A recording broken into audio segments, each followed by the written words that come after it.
네, 오늘도 우리 함께 예배하는 우리 모든 성도님들께 하나님께서 말씀의 은혜로 함께 해주시기를 간절히 축복합니다. 우리 2022년도 우리 새샘교회 강단에 하나님께서 말씀의 능력으로 역사해 주시기를 간절히 소망합니다. 말씀을 들을 때 믿음이 생기고, 말씀을 들을 때 성령이 임하고, 말씀을 들으면서 육신의 질병도 치료받고, 말씀을 들으면서 또 삶의 문제도 해결받는 그런 역사가 우리 교회 예배 가운데 말씀을 듣는 중에 있게 되기를 간절히 소망합니다. 지난달 중순경에 이제 작년 12월이잖아요. 이제 새해 목회를 준비하면서 기도하는 중에 고린도전서 13장 13절 말씀이 제 마음속에 감동으로 다가오는 것입니다. 우리가 너무 잘 아는 말씀이잖아요. 그런즉 믿음, 소망, 사랑, 이 세 가지는 항상 있을 것인데 그 중에 제일은 무엇이라? 사랑이라. 그 말씀이 묵상이 되더라고요. 그래, 2022년 우리 새샘교회 성도님들 마음속에 믿음과 소망, 사랑, 이걸 붙들고 살아간다면 2022년도 어려움이 있고 불편함이 있고 힘든 것이 있겠지만 그 속에서 불평하거나 또는 원망하거나 불안해하거나 부정적인 생각에 사로잡히지 않고 오히려 기도하고 기대하며 기뻐하며 살아갈 수 있겠다, 그런 생각이 드는 거예요. 믿음과 소망과 사랑을 붙들고 살아가자. 그런즉 믿음, 소망, 사랑, 이 세 가지는 항상 있을 것인데, 자 여러분, 믿음과 소망과 사랑이 항상 있을 것인데 그랬는데 어디에 있어야 될까요? 어디에 있어야 될까요? 어디에? 한번 잘 생각해 보세요. 어디에? 저 김집사 좀 가지고 있어야 돼. 저 아무개 권사 가지고 있어야 돼. 저 아무개 좀 있어야. 아니죠. 내 심령 속에 믿음과 사랑과 소망과 사랑이 내 심령 속에 있어야 되는 거예요. 그런즉 믿음과 소망과 사랑, 이 세 가지는 항상 있을 것인데 어디에? 내 심령에. 내 심령에. 그 중에 제일은 사랑이라. 자 여러분, 한번 해보겠습니다. 뭐 큰 소리는 못하고요. 우리 같이 한번 고린도전서 13장 13절 같이 한번 외워보겠습니다. 그런즉 시작. 그런즉 믿음, 소망, 사랑, 이 세 가지는 항상 있을 것인데 그 중에 제일은 사랑이라. 아멘. 우리 남자 성도님들은 한번 해봅시다. 시작. 그런즉 믿음, 소망, 사랑, 이 세 가지는 항상 있을 것인데 그 중에 제일은 사랑이라. 우리 여성도님들 같이 한번 해봅시다. 시작. 그런즉 믿음, 소망, 사랑, 이 세 가지는 항상 있을 것인데 그 중에 제일은 사랑이라. 우리 청년들만 한번 해봅시다. 시작. 그런즉 믿음, 소망, 사랑, 이 세 가지는 항상 있을 것인데 그 중에 제일은 사랑이라. 그렇습니다. 성도 여러분, 믿음, 소망, 사랑, 이 세 가지는 항상 있을 것인데 내 심령 속에, 내 심령 속에, 내 생각 속에 항상 있을 것인데 이 말씀대로 2022년도 이루어질 수 있기를 간절히 축원합니다. 그래서 오늘 이제 새해를 시작하면서 믿음에 대해서, 소망에 대해서, 사랑에 대해서 말씀을 전하고 그 말씀을 붙들고 살아가면 좋겠다, 이런 마음을 하나님이 주셔서 오늘은 첫 시간으로 믿음에 대해서 오늘 말씀을 전합니다. 오늘 말씀을 잘 들으시고 믿음을 마음속에 품고 한 해를 승리하며 살아갈 수 있기를 간절히 축복합니다. 그래서 오늘 설교의 주제는 믿음으로 살아갑시다. 믿음을 품고 살아갑시다. 이것입니다. 성도 여러분, 기독교는 믿음의 종교입니다. 다른 종교하고 다릅니다. 기독교 신앙의 뿌리가 믿음에 있기 때문입니다. 다른 종교에 대해서 말하는 것이 좀 그렇습니다만은 불교는 수행의 종교입니다. 열심히 수행하고 도를 닦고 선을 쌓으면 부처도 될 수가 있고 열반에 오를 수 있다고 가르칩니다. 그러나 기독교는 아무리 날고 뛰어도 하나님이 될 수가 없어요. 하나님과 우리는 존재 자체가 다르기 때문입니다. 스스로의 힘으로도 구원을 받을 수가 없어요. 왜냐하면 인간은 너무 많은 죄를 지었기 때문에, 죄성이 그 속에 있기 때문에, 죄 가운데 살기 때문에 아무리 노력해도 구원을 받기 위한 조건을 충족시킬 수가 없기 때문입니다. 그래서 성경은 우리가 오직 믿음으로 구원받을 수 있고, 우리가 믿음으로 하나님의 자녀가 될 수 있고, 믿음으로 영생을 얻을 수 있다고 성경은 가르칩니다. 하나님 아버지, 전능하사 천지를 만드신 하나님을 아버지로 믿고, 그 하나님 아버지께서 우리를 구원하시기 위해서 예수 그리스도를 이 땅에 보내주셨는데, 그 예수 그리스도가 우리를 위해서 십자가에서 죽으셨고 사흘 만에 부활하셔서 영생의 길을 열어주셨고, 그 예수님께서 우리의 모든 죄를 사하시고 우리를 하나님의 자녀가 되게 하시며, 또 다시 오셔서 우리를 영원한 하나님의 나라로 인도해 주실 것을 믿는 그 믿음을 보시고 하나님께서는 우리를 구원하시고 우리를 하나님의 자녀 삼으시고 또 우리를 천국의 영생으로 인도하신다는 말씀입니다. 이것이 하나님의 약속입니다. 성경의 약속입니다. 우리가 잘 아는 요한복음 3장 16절 말씀, 하나님이 세상을 이처럼 사랑하사 독생자를 주셨으니 이는 그를 믿는 자마다 멸망하지 않고 영생을 얻게 하려 하심이라.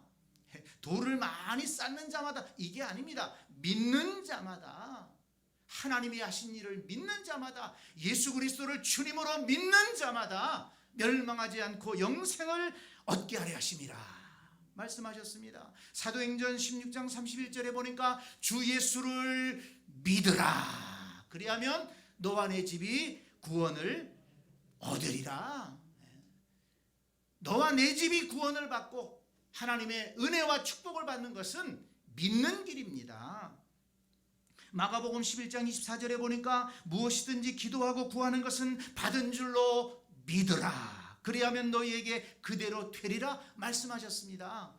믿음으로 하는 기도에 하나님은 응답해 주신다는 것입니다. 여러분, 성경 말씀을 보면 예수님께서 은혜를 베푸시는 장면들이 많이 나오는데, 그때 보면 예수님께서 강조하신 것이 뭐냐면 믿음입니다. 네가 얼만큼 공부했느냐, 네가 얼만큼 가졌느냐, 어떤 집에서 사느냐, 어떤 직장이 있느냐, 이걸 물어보지 않으셨어요. 내가 믿느냐, 이걸 물어보셨어요. 마태복음 8장에 보면 백부장의 하인의 종을 고쳐줄 때에도 이렇게 말씀하셨습니다. 이스라엘 중에 이만한 믿음을 보지 못했다. 그 백부장이 백부장이라서 은혜를 베푼 게 아닙니다. 이만한 믿음을 보지 못했다. 그의 믿음을 보시고 그의 종의 병을 고쳐주셨다는 것입니다. 마태복음 9장에 보면 두 맹인을 고쳐주실 때에도 내가 능히 이 일 할 줄을 믿느냐? 그랬더니 그들이 주여 그러하외다, 믿습니다, 이렇게 대답하니까 너희 믿음대로 되라, 그러면서 고쳐주셨습니다. 마태복음 15장에 수로보니게 여인이 딸이 아파서 안타까운 마음으로 예수님 앞에 간구하는데 예수님이 그 여인에게 말씀하셨습니다. 여자여, 내 믿음이 크도다, 내 손대로 되리라 말씀하셨습니다. 믿음을 보시고 응답해 주신 것입니다.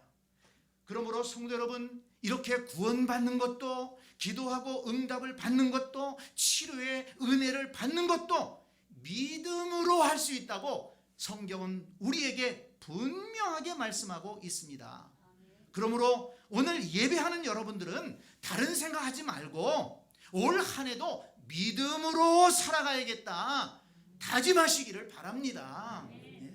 믿음으로 치료의 능력도 받고, 믿음으로 문제 해결도 받고, 믿음으로 사업도 경영하고, 믿음으로 형통의 은혜도 경험하시는 복된 여러분들이 되시기를 간절히 축원합니다.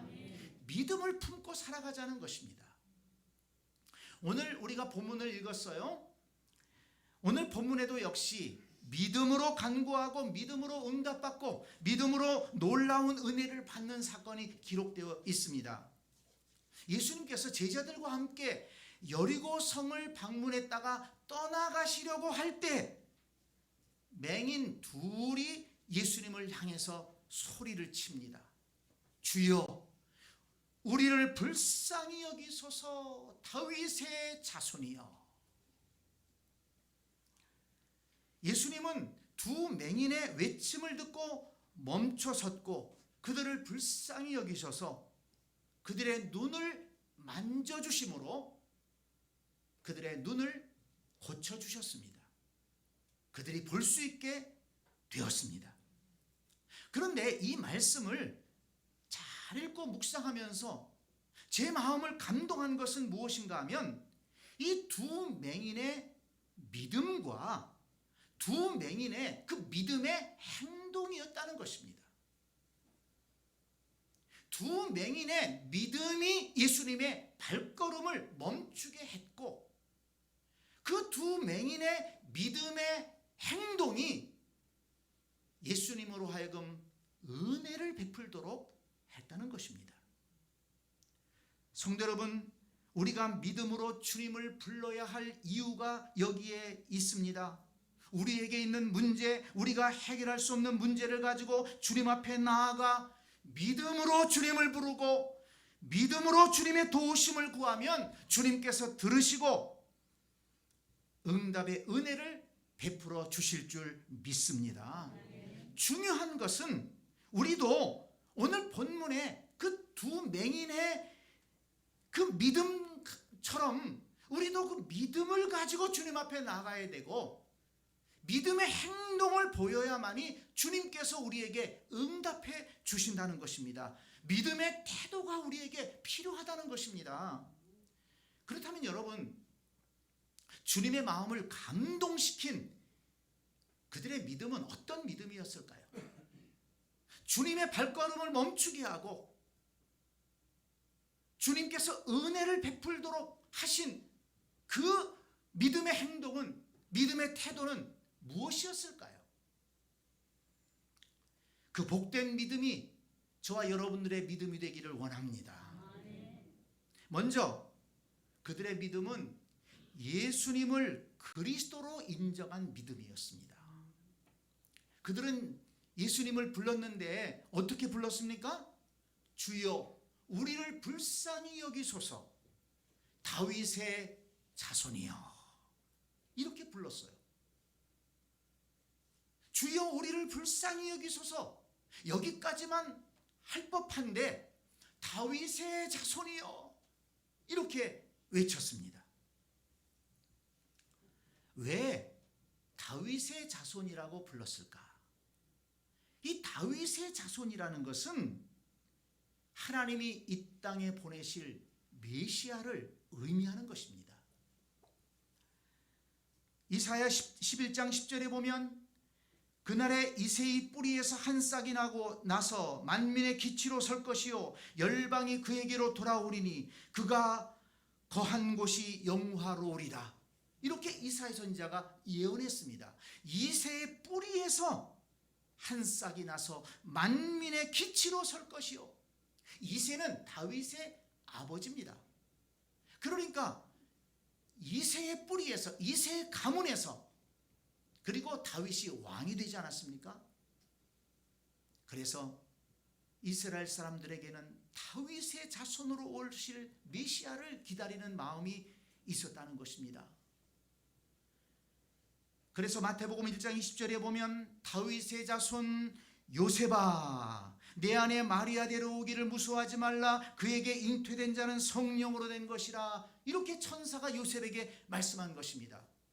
요셉이 다윗의 자손이에요. 다윗의 가문이에요. 그래서 예수님이 메시아가 다윗의 자손으로 이 땅에 오셨다는 것을 확증해 주는 겁니다.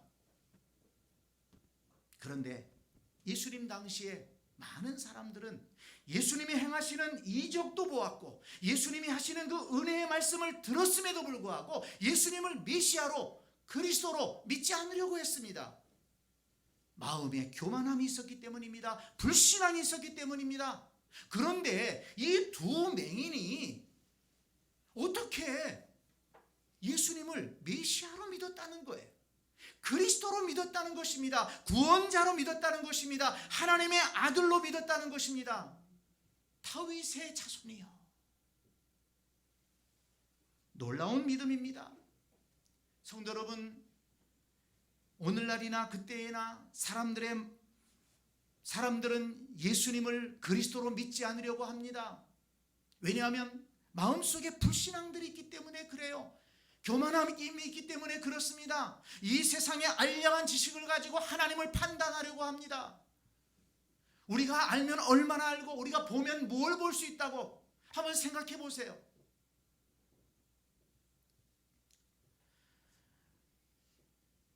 예수 그리스도를 주님으로 믿고 하나님 아버지를 믿고 살아가는 것은 큰 축복입니다.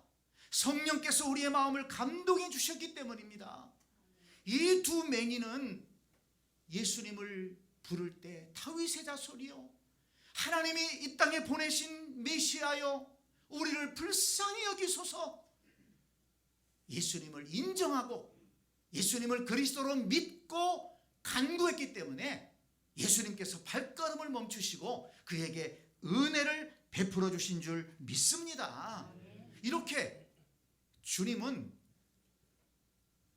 주님을 진실되게 고백하는 것을 기뻐하신다는 거예요. 그래서 베드로가 주는 그리스도시요 살아계신 하나님의 아들이십니다 이렇게 고백하니까 예수님이 기뻐하시면서 베드로에게 큰 은혜를 주지 않으셨습니까?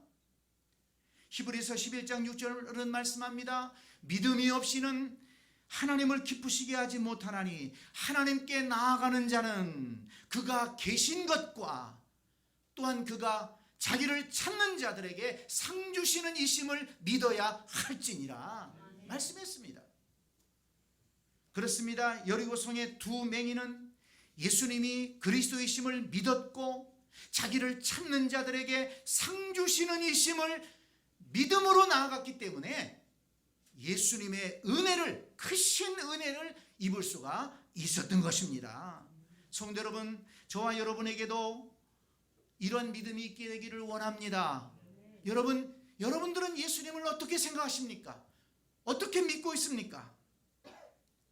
우리를 구원하러 세상에 오셨고 죽음을 이기시고 부활하셨고 지금도 하나님 우편에 계시면서 우리를 위해서 기도하고 계시고 우리와 함께 하시면서 우리를 도우시는 주님, 또 이 땅에 재림하실 예수 그리스도,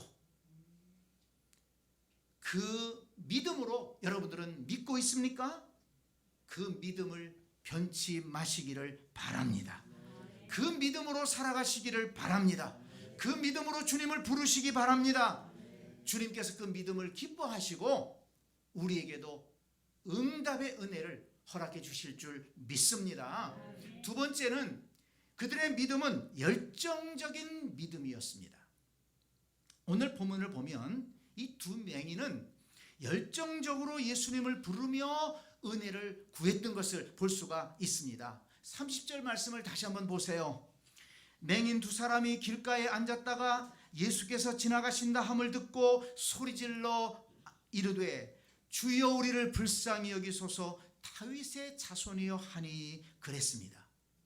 그들은 소리를 질러 예수님을 불렀다고 했습니다. 예수님의 은혜를 구했다고 했습니다. 사람들이 시끄럽다고 잠잠하라고 꾸짖었습니다. 그렇지만 31절을 보니까 그들은 더욱 소리를 질렀다고 그랬어요. 여러분, 그들이 괜히 소란을 피우려고 소리를 질렀겠습니까? 그들에게는 예수님을 반드시 만나야 되겠다는 강한 열정이 있었고, 예수님으로부터 고침을 받아야 되겠다는 강한 열망이 있었다는 것입니다. 여러분, 그들의 애타는 부르짖음, 그 열정적인 믿음이 어떤 결과를 가져왔습니까? 32절을 보니까 예수님께서 머물러 서서 저희를 불렀다고 했습니다. 그들이 간절하게 예수님을 부르니까 예수님이 또 그들을 불렀어요. 너희에게 무엇을 하여 주기를 원하느냐? 예수님이 소원을 물어보십니다. 그리고 34절을 보니까 그들을 불쌍히 여기시고 그들의 소원대로 그들의 눈을 만지셔서 보게 해 주셨습니다. 예수님은 그들의 부르짖는 열정을 보시고 발걸음을 멈추고 은혜를 베푸셨다는 것을 기억하시기 바랍니다. 오늘날의 성도들의 신앙의 문제점은 신앙은 있지만 열정을 잃어버렸다는 것입니다. 기도에 대해서 알지만 부르짖어 기도하지 않는다는 것입니다. 뜨거움이 식었다는 것입니다. 믿음의 불씨가 그저 간다 하는 거예요. 분명히 믿음은 있는데 뜨거움이 없다는 것입니다. 왜 그럴까? 생각해 보면 기도하지 않아도 먹고 살만하기 때문에 그렇지 않는가 생각이 듭니다. 절실한 문제가 없기 때문입니다. 하나님의 도우심이 없어도 그런 대로 살 수 있을 것 같다는 그런 생각이 있기 때문입니다. 그러나 여러분, 먹고 사는 것만이 우리의 목표입니까? 우리가 하나님을 믿는 사람으로서 어떻게 살아가야 되겠습니까? 먹고 사는 문제에만 하나님의 은혜가 필요한가요? 하나님의 자녀로서 하나님 말씀을 따라서 믿음으로 복되게 살아가야 되지 않겠습니까? 그러기 위해서 우리에게 영적인 힘이 필요하지 않습니까? 하나님의 은혜가 필요하지 않습니까? 여러분, 가정을 생각해 보세요. 이 시대에 얼마나 많은 가정들이 깨어집니까? 얼마나 많은 가정들이 문제가 많고 비참한 일들이 일어납니까? 하나님의 은혜가 우리 가정에 임해야 됩니다. 우리 자녀들을 생각해 보세요. 이 험한 세상 우리 자녀들이 어떻게 살아갈까? 이거 생각하면 기도가 안 나올 수가 없는 겁니다. 엎드리지 않을 수가 없어요. 하나님의 은혜를 구하지 않을 수가 없는 것입니다. 언제까지 부모가 보살펴 줄 수 있습니까? 부모가 해줄 수 있는 게 뭐가 있습니까? 하나님 지켜주세요. 믿음을 주세요. 은혜를 주세요.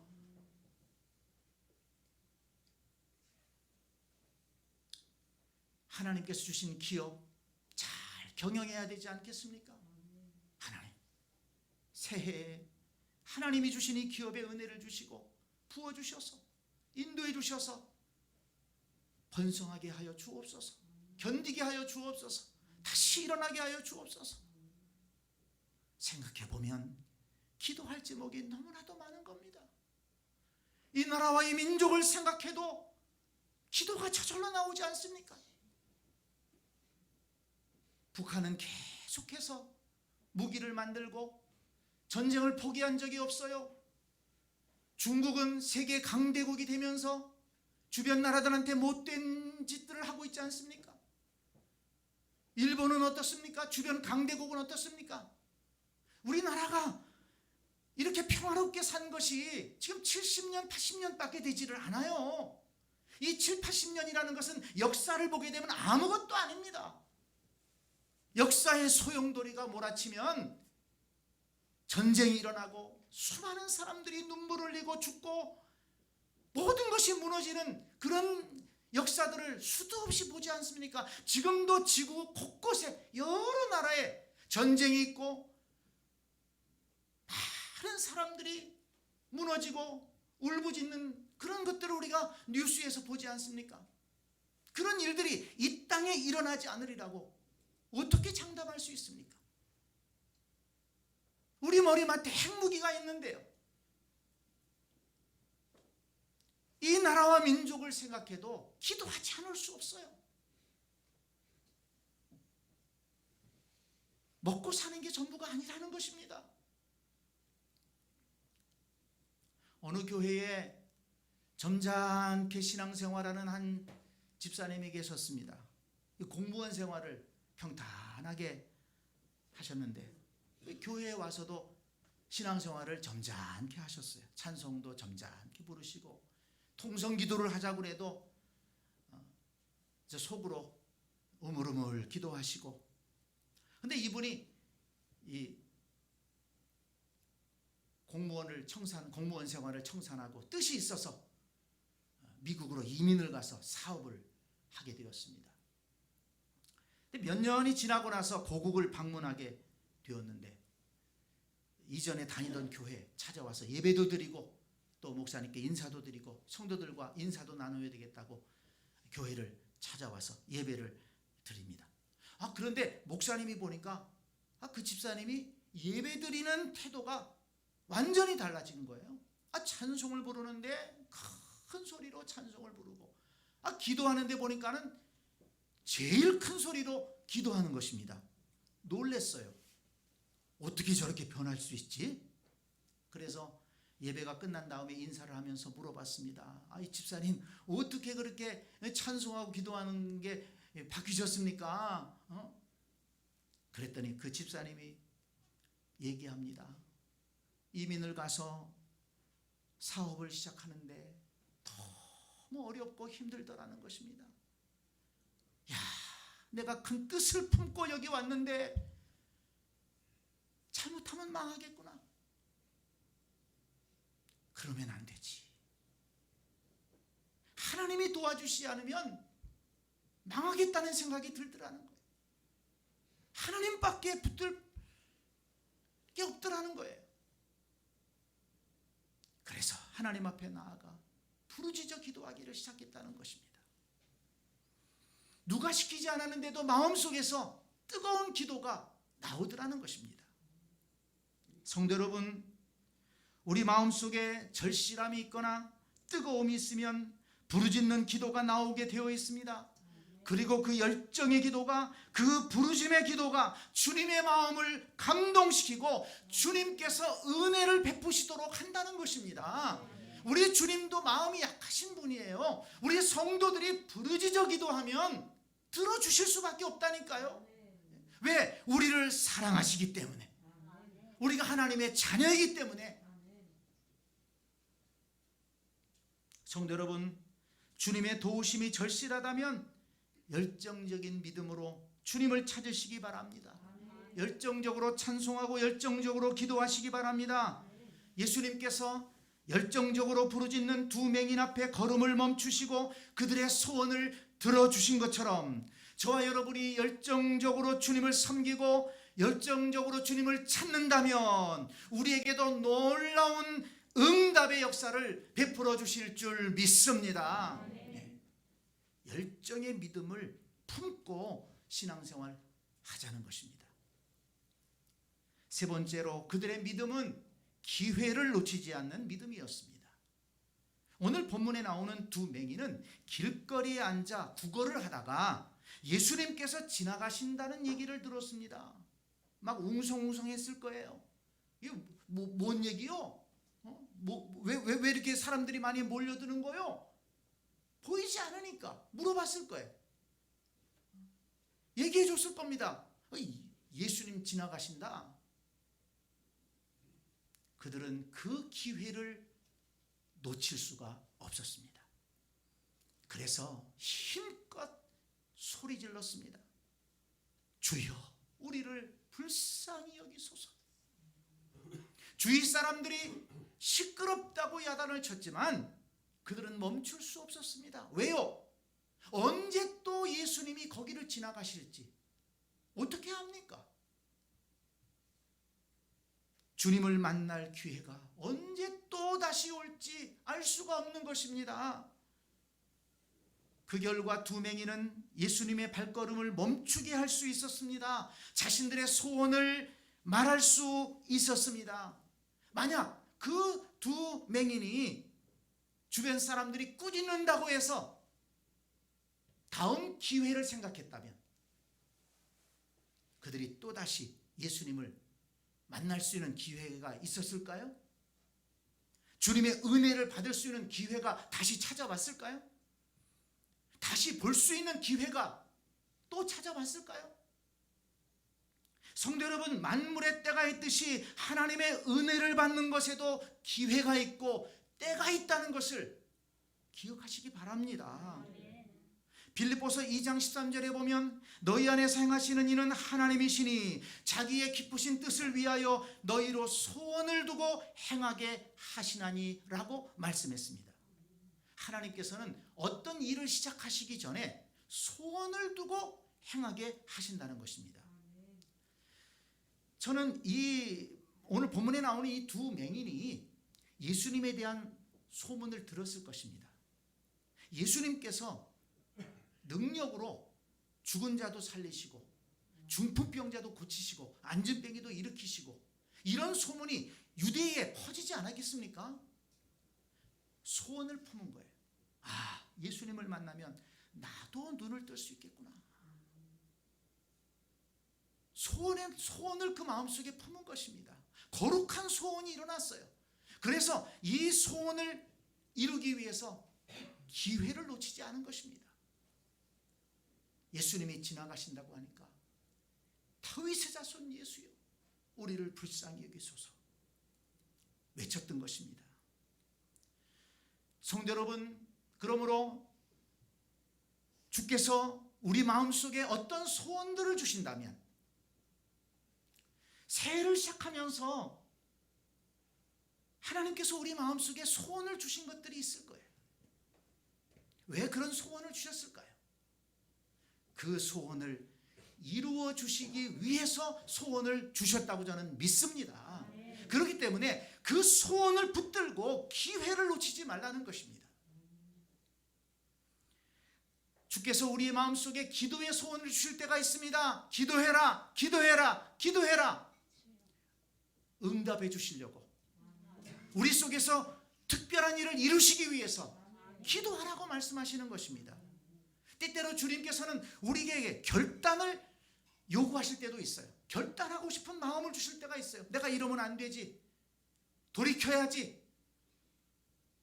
내가 다시 믿음에 서야지. 왜 하나님이 그런 마음을 주셨을까요? 하나님께서 귀하게 쓰시려고, 은혜 주시려고, 역사하시려고 그런 결단의 마음을 주시는 겁니다. 그 기회를 놓치지 마세요. 주께서 때때로 우리 마음속에 헌신의 마음을 주실 때가 있습니다. 주님 앞에 드리고 싶은 마음, 주님 앞에 내 삶을 드리고 싶은 마음, 주님 나라를 위해서 뭔가 하고 싶은 마음이 들 때가 있어요. 여러분, 그 기회를 놓치지 말기 바랍니다. 왜 그 마음을 주셨을까? 주께서 그 마음을 통해서, 그 사람을 통해서 주님의 일을 이루시기를 원하시기 때문에 그런 것입니다. 그 기회를 놓치지 말고 주께서 주신 마음을 따라서 헌신하게 되면 하나님의 나라의 귀한 역사를 이루는, 그 하나님의 나라에 동참하는 복된 삶을 살게 될 줄로 믿습니다. 여러분, 기회는 항상 있는 것이 아닙니다. 뭐 내년에 하지, 이따가 하지, 돈 벌고 하지, 취업하면 하지, 학교 들어가면 하지, 결혼하면 하지. 여러분, 그러나 기회는 항상 있는 것이 아닙니다.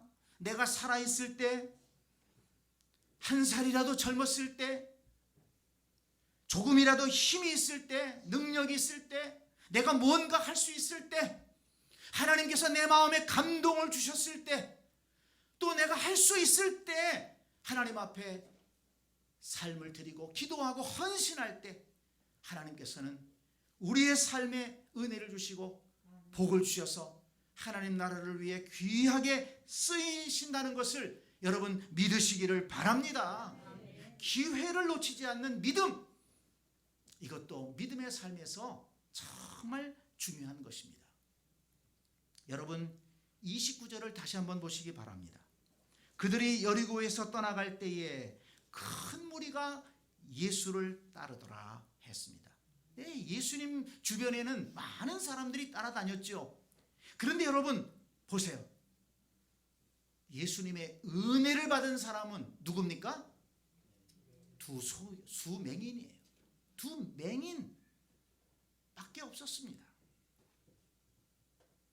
큰 무리가 예수님을 따라다녔습니다. 그러나 예수님의 은혜를 받은 사람은 두 맹인이었다는 거예요. 왜 그럴까요? 그들만이 예수님을 그리스도로 인정하고 열정적인 믿음으로 기회를 놓치지 않겠다는 생각으로 주님을 찾고 주님의 은혜를 구하고 주님을 불렀다는 것입니다. 오늘날도 예수님을 믿는 사람들은 많이 있습니다. 그러나 은혜를 받는 사람은 적습니다. 왜 그럴까요? 믿음으로 예수님을 찾지도 않고 도우심을 구하지 않기 때문입니다. 믿음으로 주님의 은혜를 구하지 않기 때문에 주님의 은혜를 받는 것도 적다는 것입니다. 성도 여러분, 예수님을 그냥 따르는 성도가 되지 말고 오늘 본문에 나오는 것처럼 예수님을 따라다니던 그 많은 사람들, 그런 사람들 가운데 하나가 되지 말고 믿음으로 소원을 품고 믿음으로 주님을 찾고 믿음으로 은혜를 구하고 믿음으로 하나님의 능력을 사모해서 우리 2022년도에는 하나님의 은혜와 능력을 기필코 체험하고 우리 삶의 모든 문제들을 해결하고 믿음의 사람으로 승리하고 형통하는 삶을 살아갈 수 있기를, 그런 믿음의 성도들이 다 될 수 있기를 간절히 축복합니다. 아멘.